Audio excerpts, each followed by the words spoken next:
Witness one here. So, I got to doing the studying on this crow thing. You know, I had one of them planes just fly over, and at the same time the plane flew over, one of those ASVs comes up the road, and then all these crows start flying overhead. Okay? So in me doing it, I found that there's a demon in the 72 demons of Solomon. You need to look this stuff up. Okay? He's called the president of hell. His name is Malchus. And now Malchus has command over 40 legions of demons. Now, a Roman legion is 2 to 6,000 men. So do the math. That's what you're dealing with. A lot of you with the birds, the blackbirds, the crows, them blackbirds with the crazy blue eyes. There was a picture of Malchus as in there with as a blackbird with crazy blue or yellow eyes. And that's what you're dealing with. Okay. If you're not leading a supernatural life and weird stuff is happening to you all the time, I question that you have God in your life. Really, I really do. I mean, your life should be on a whole other level where you are, where Paul said, "I'm perplexed." He was bewildered all the time. He couldn't believe the stuff that was happening to him. It's like me. I do all these jobs with these Ukrainians, with these Russians, and all that stuff's happening over there with Jewish people. I run into Jewish people all the time. And I have these weird experiences where I go with them to like military bases. I was in Missouri where I was doing a move job, and me and an ex-military guy retired who said he had security clearance. Well, imagine that. And then a guy from a Jewish guy from Israel, but he looked like a Rastafarian guy from Jamaica. Dressed, act, listen to that music. It was bizarre. It took us 2 hours to get on the military base, which they let me on to do this job. Now, why would if I was gang stalked by the military, they let me on the military base? The stuff was crazy. Never, and it constantly is like that, for me. Just crazy stuff, one thing right after another that doesn't make any sense, and I'm always scratching my head, meaning, what the hell was that? And what it is, it's all spiritual. It's all spiritual. These fools, you got legions of demons inside these fools. We're in a program. All this stuff is coming from the second heaven, right? Paul said I was caught up, or I knew someone who was caught up in the third heaven.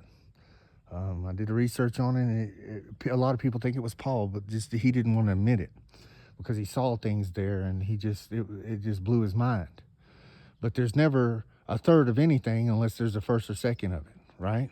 So all this stuff that we're battling is able, through portals and altars and all kind of different means, through these demons, accessing us down here, and it's jumping in and out. We're jumping in and out. We don't even realize it. It's like when we're dreaming, in our dream state. You know what I'm saying? So all these things are written in the Bible. You got to remember about Philip. Philip was went through a portal and wound up meeting up with the Ethiopian Enoch and get him converted so he could take the gospel back to Ethiopia. Get what I'm saying? He was transported through a portal. You got to remember where the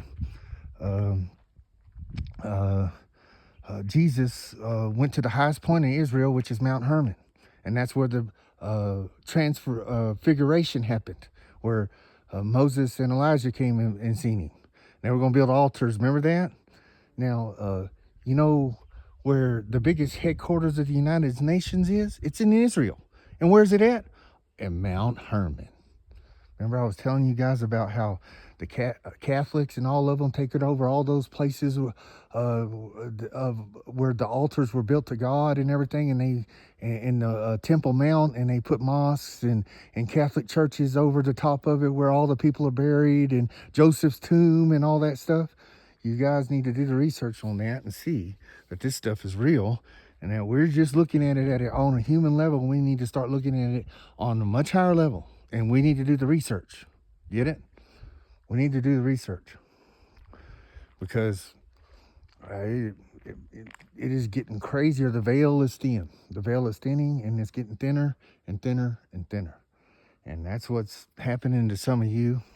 Some of you are in this game stalking AI program. That's what's happening is God's showing you it's all a program. Like I was looking at everybody who's going to the bar and learning how to country line dance. That's a program. All right? When you go to school, that's a program. When you go to work 9 to 5, that's a program. They want you to stay stuck in these programs. So when you start throwing the programs away and say, I'm not going to do that, then your eyes are open to other things. You know, the Masons and all that, they just the little foot soldiers of what's of the greater powers to be that are doing everything here. You get what I'm saying? It's ran by all these witches, warlocks, and see, even the witches and warlocks, they don't know everything. They're just in their certain little realm, and they ain't gonna show them everything. You know what I'm saying? So that's where all that's at. And so you guys need to start doing the research and looking into these areas so you can know what you're facing, what you're dealing with, because, you know, it's all spiritual. You know, don't get me wrong, because this technology, it's spiritual too, but they're using it. Them phones, what you're watching, they're using all of it, programming you. It's like the TV, television. It's telling you a vision. And a lot of these people are locked in and they don't want to know. A lot of them are aware of it, but they don't, it scares them too much and they don't want to know. I met a lot of people who said, this is just too much for me, Dennis. I knew an African boy down in Kentucky I met. I was teaching him the Bible. There he was graduating from high school, and he was on his way to being somebody, and everybody liked him. But the program was teaching him other things, and I was trying to open his mind. So I said, I started telling him about the Masons, the one headlight, one brake light, one tail light thing. And I took him for a drive, and it started happening around me just everywhere, and it blew his mind. But it was too scary for him. He didn't want to know about it. You know what I'm saying? Because the program had him already starting off a good life, and he was just getting out of high school and graduating. But when I sit down, I said, now read me something out of the Bible. And I saw that they had gave him no education at all. They were just pushing him through all the way through high school, and he was going to graduate. But he didn't know how to read, you guys. He did not know how to read. He was going to get a good job. All these things, all these avenues were opening up for him. And all these evil Masons and people had him in their grip. And I was trying to help him. And he went with them. Because when I was trying to get him, and he was real smart. Now, don't get me wrong. And I really cared about him. And I loved him a lot.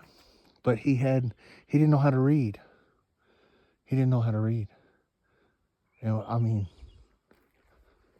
there he was graduating high school, and all they were doing was pushing him from one grade to the next.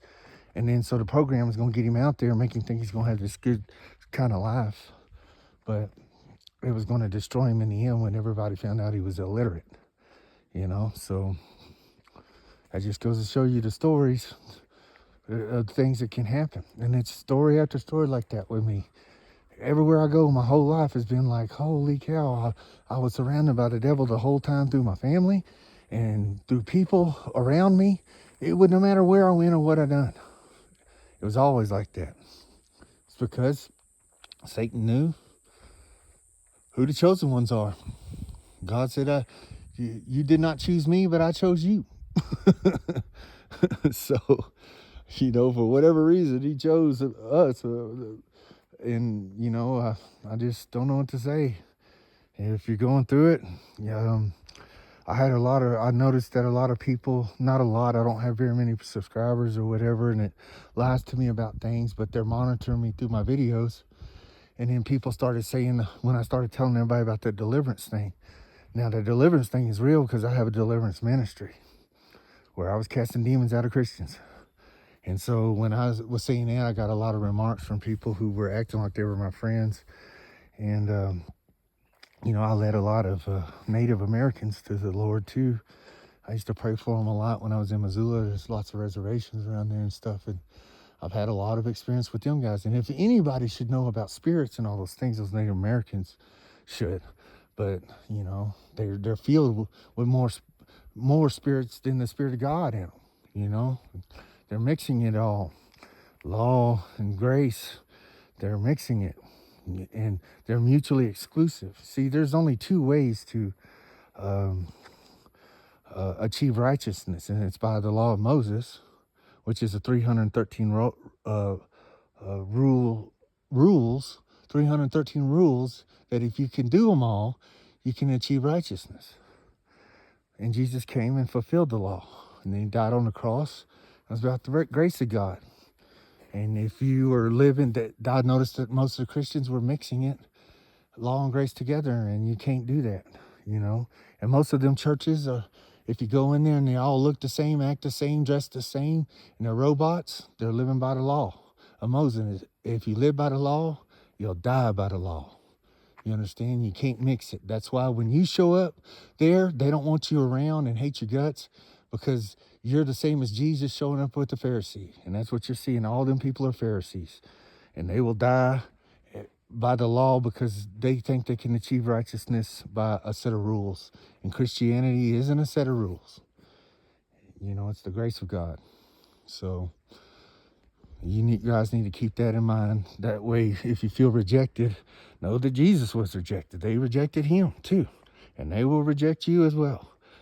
And that's the way it is and what it is and what you're going to be dealing with. So it's another video to keep you encouraged and to let you know what's going on, and to just keep you going to another day. Sometimes you got to live by a minute if you have to. Sometimes you got to live by an hour. I remember there was one time I was living by 15 minutes at a time. I said, I can make it another 15 minutes through the day.